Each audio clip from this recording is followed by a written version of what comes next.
first we have to do 1 and 2 and 3 and 4, and then we get park. So you ready to clean up the blocks? Hey, the blocks are done. Yep. And cutting are done. Well, first we have to do all done blocks, and then we can start cutting. So you want to cross off blocks? And pictures. Well, yeah, we're gonna do pictures too. Park. And what's this one? Pictures. What's this one right here? Sing song. Sing a song. We can't cross off 5 yet. So now we have to do what number? I want 5. What do we have to do now? I want 5. Well, if we want to do number 5, first we have to do number. I want park. Well, if we want to go to the park, we have to do art, pictures, and music. Sing a song.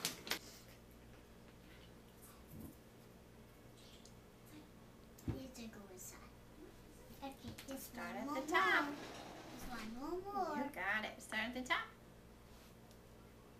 There you go. I gave a snack. I did a snack. You get a snack? Mm-hmm. You get a snack after we're done? What did you just draw? Sun. Sean, that's your Sun. name. Autism is always like a schedule. Because flexibility is a really difficult task. So you really want to like stress being flexible and giving them like transitions. So the schedule is a good way for them to like expect a new change.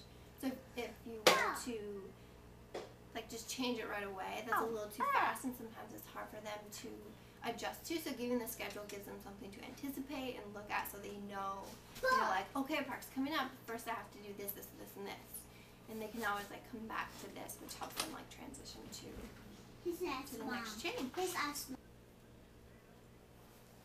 What kind of treatment would you say that this is? This would be called very expressive behavioral intervention therapy, because it has a little more flexibility. It's definitely the expressive part. Some treatments that people do, like there is one called, it has more trials. So you're all done? Yes. So in a more specific one, what they do is they'd have like a... Well, part first and not done. We have to cut them first. No. Yeah, we have to cut them. They'd have like a picture of an apple, and then a picture of a banana, and they'd say, "Can you point to the apple?" And then the kid would point to it, and then they get some type of reinforcement, like clapping, praise, or maybe a toy of their choice. But they would do that 10 times. So then they go point to apple, and point to apple, point to apple. And that's used more for kids who are just working on the basics. But in this case, like this is a little more expressive because he has such a big knowledge base already built up that you can be a little more flexible, and you're kind of like, for instance, like we counted them and then we traced them, and we're also working on the fine motor, and so there's a lot that goes into it where you're really doing like 10 lessons all in one versus just picking like point to apple, which is really just identifying an apple. So it's expressive behavioral intervention.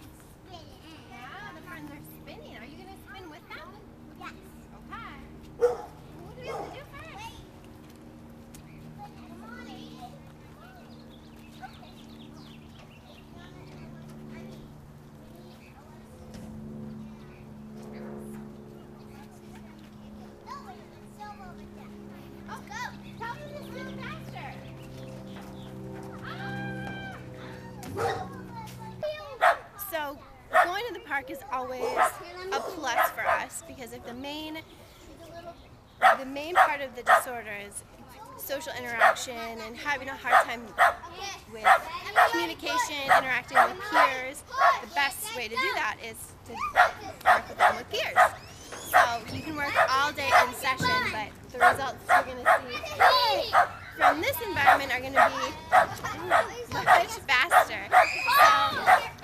When we go to the park, we work on saying hi to friends, like reciprocating. If someone says hi, you introduce yourself. Like, hi, my name is, Joe, and like things that will, continue the social interaction versus some kids who have autism will just, play next to someone but with their back turned or won't reciprocate communication. So this is really great because they can say, let's play, or use their words to like, let's go faster, or do this, or can you do this? And, kids are great because they don't cooperate all the time. So it's a great learning opportunity for them on how to interact when someone doesn't do what you want. Or so this is great because he's interacting with peers and using his words.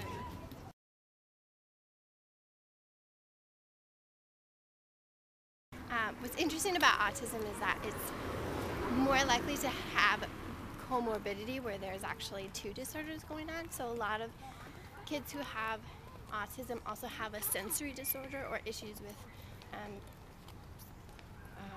their sensory system. So we also try to incorporate some of the things like the physical therapists and the occupational therapists are also working on. So it's a very collective approach to treatment versus just one target area, which is, I think, very unique to autism as opposed to other disorders we find.